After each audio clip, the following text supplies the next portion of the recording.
era para os homens. Para aqueles que estavam doentes,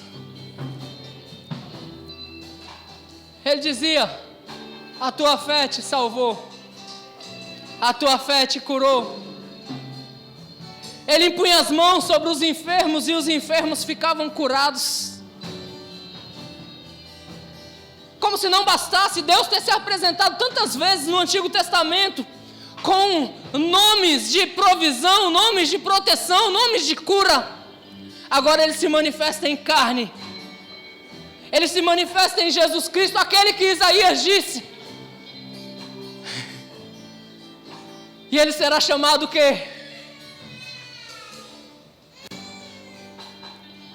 Maravilhoso, Conselheiro, Deus forte, Pai da eternidade, Príncipe da paz. Que Deus é esse? É o Deus maravilhoso. Em outras palavras, o Deus que opera maravilhas, o Deus que faz aquilo que eu e você não podemos fazer, o Deus que vai além daquilo que nós podemos pensar ou imaginar. Os nossos pensamentos, eles são limitados às vezes ao nosso contexto de vida. Mas o Deus de maravilhas, Ele vai além. Jesus, no capítulo 14 de Mateus, a Bíblia diz que Ele manda que os seus discípulos sigam adiante no barco e Ele vai depois. E então Ele aparece caminhando sobre as águas. Se você não sabe o que significa, Ele está dizendo: eu sou o Deus do sobrenatural. Alguém aqui já tentou caminhar sobre as águas? Ele disse: eu sou o Deus do sobrenatural. Eu posso andar em cima das circunstâncias. Eu posso andar acima dos problemas. Não existe nada que seja impossível para mim. Nós não estamos acostumados com o sobrenatural, ficamos até assustados. Como aqueles discípulos ficaram dizendo: só pode ser um fantasma andando sobre as águas. Deixa eu falar para você, queridos. O Deus que nós estamos servindo e honrando nessa igreja, irmãos, é o Deus que muda a tua vida, mudou, está mudando e ainda vai mudar. É o Deus que está trabalhando em seu favor, trabalhando em você, irmãos, e levando você a experimentar do sobrenatural. Então, no meio daquela agonia, Pedro disse: não, deve ser o Senhor. Se és tu, Senhor, manda que eu vá até contigo por sobre as águas. O Deus do sobrenatural fez com que um homem andasse sobre as águas. O que ele fez para isso acontecer? Lançou um poder? Não, ele só disse: vem. Vem. Quantos estão dispostos a andar com esse Deus, irmãos? Quantos estão dispostos a caminhar por cima? Quantos estão dispostos a caminhar por cima? Quantos estão dispostos a andar não mais no natural, mas andar em fé e experimentar o sobrenatural desse Deus? Ele continua no texto dizendo: ei, diga ao povo de Israel que o Deus de Abraão, o Deus de Isaac, o Deus de Jacó, esse Deus enviou você. Que Deus é esse? É o Deus das promessas que se cumpriram na vida de Abraão, na vida de Isaac, na vida de Jacó, que se cumpriu na minha vida e na tua vida. É o Deus daquela promessa que falou para Abraão: Abraão, anda na minha presença, Abraão. Em ti vai ser abençoada todas as famílias da terra. Diga: me pegou. Pegou a mim e a você. Esse Deus, irmãos, é o Deus a quem servimos.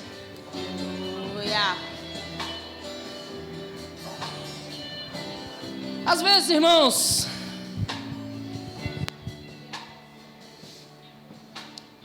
eu compartilhei de manhã em São Vicente aquela mensagem que Deus falou para Isaac para permanecer em Gerar.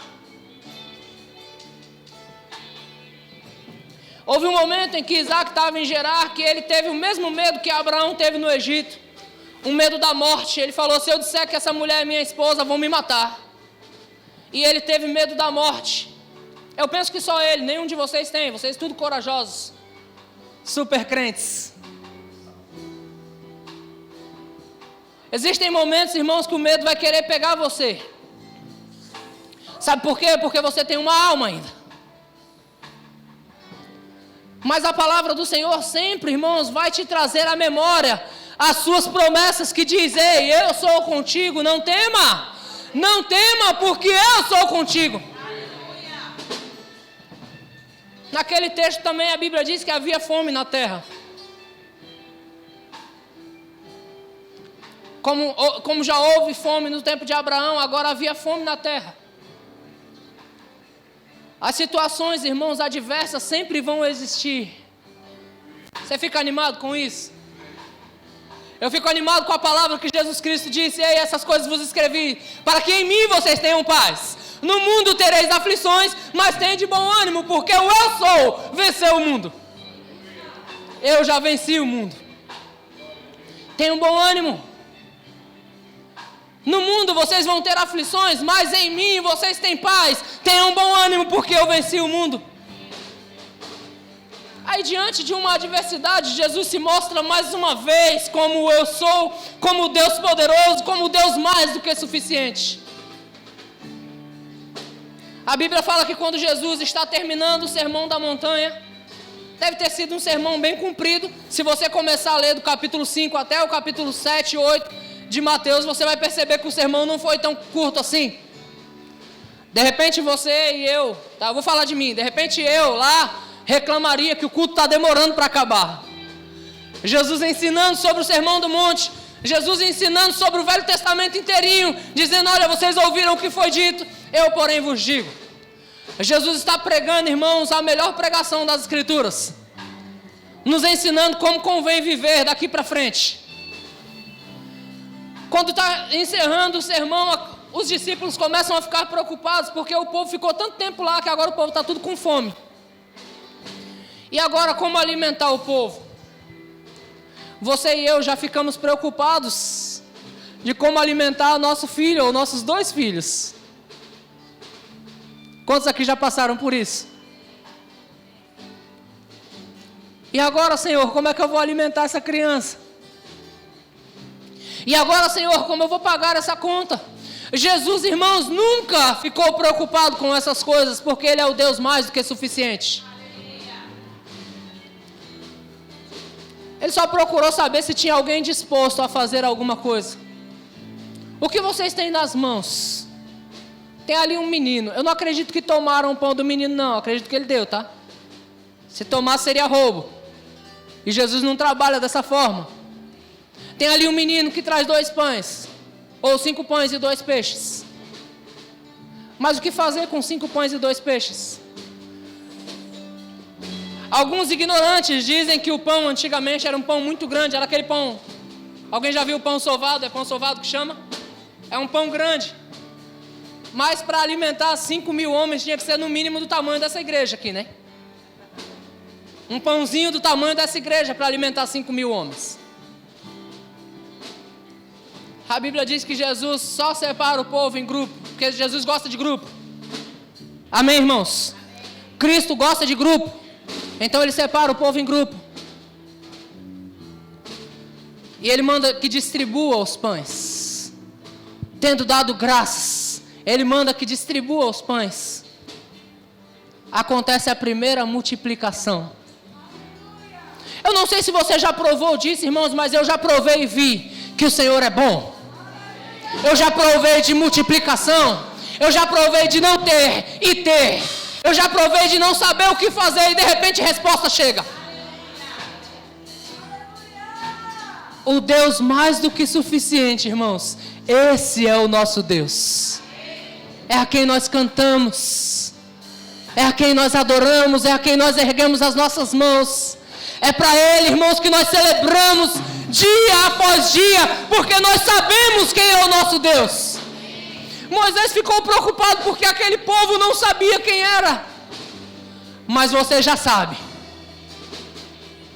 que o eu sou te chamou para cá, que o eu sou te sustenta, que o eu sou te cura, que Ele promove você todos os dias e que leva você a níveis mais elevados, que você jamais chegaria sozinho. Pastor, eu vivia em depressão, eu fui curado. Pastor, eu sofria de gastrite sumiu. Pastor, havia um ciclo na minha casa em que todo mundo se separava, nunca mais vai haver separação. Porque você agora está andando com o Todo-Poderoso, com o Eu Sou, com o El Shaddai, com aquele que provê mais do que suficiente para mim e para você. Aleluia. Por isso, às vezes,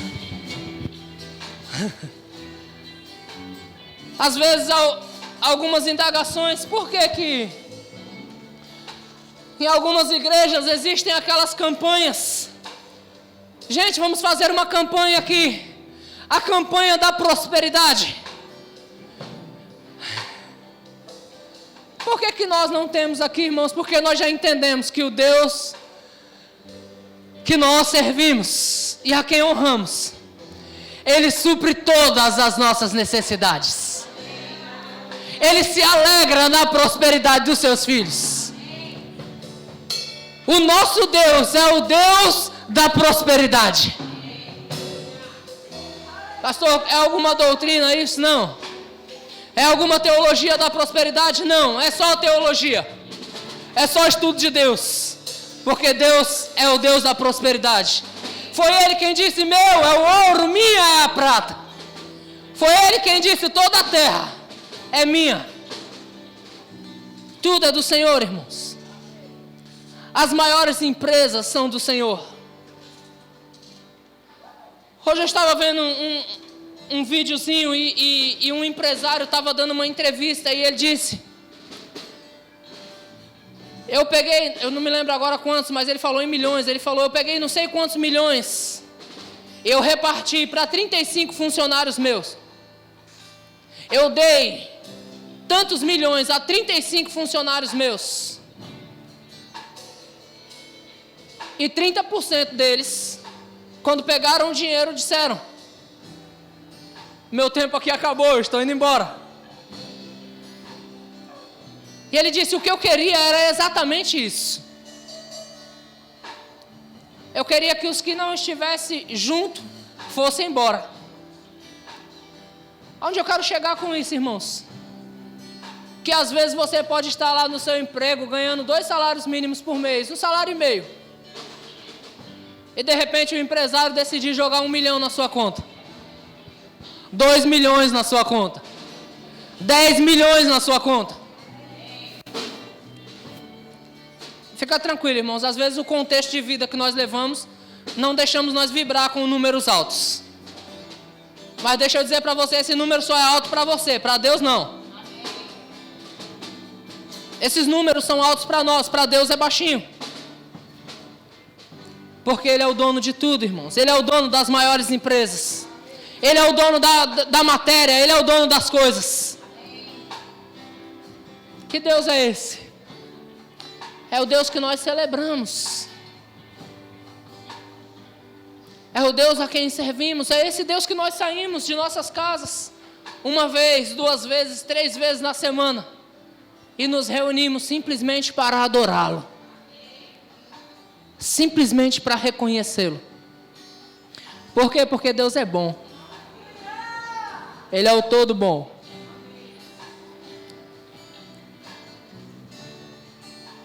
Deus pode levar você a níveis muito mais altos. E Ele quer fazer isso. A pergunta é: nós estamos prontos para receber?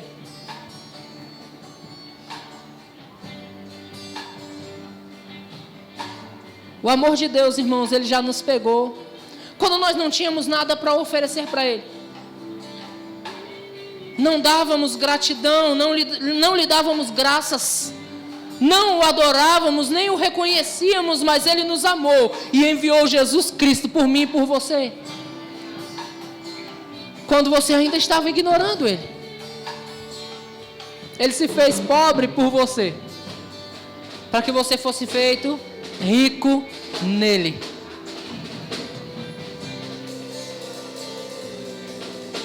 Alguns no meio de nós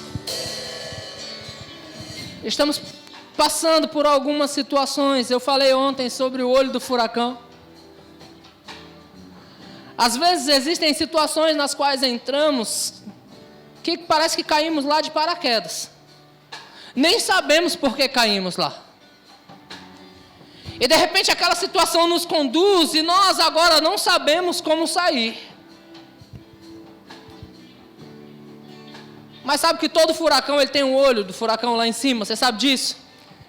E quando alguém diz, rapaz, eu estou no olho do furacão, a impressão que dá é que estamos no momento mais difícil.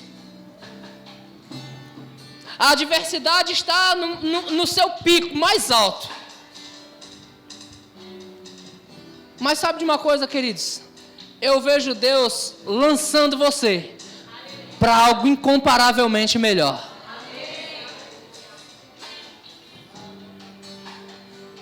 Eu estava orando a respeito dessas coisas.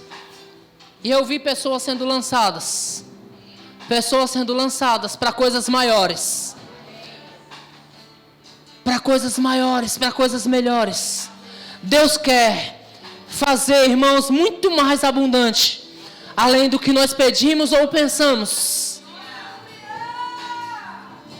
Pastor, o que eu preciso fazer para entrar nisso?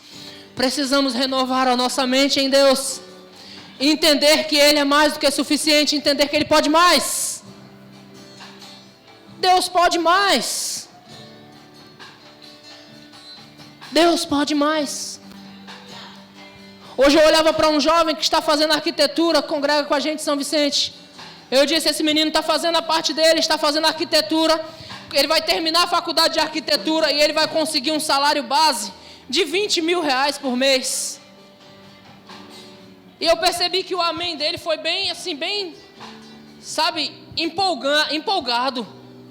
Porque eu falei que ele iria ganhar uma média de 20 mil reais por mês por conta da faculdade que ele está fazendo. Mas deixa eu falar para você, é mais fácil a gente crer para o natural. Porque se ele está fazendo faculdade, ele vai ganhar 20 mil por mês. Isso é natural. Mas quando eu falei aqui de alguém colocar 2 milhões na sua conta, eu não vi tanta empolgação assim. O meu Deus e o teu Deus é o Deus do sobrenatural, irmãos. Se eu estudar, se eu investir, se eu trabalhar, é óbvio que o natural vai acontecer, é natural prosperar. Mas o Deus do sobrenatural pode mudar o teu contexto de uma hora para outra.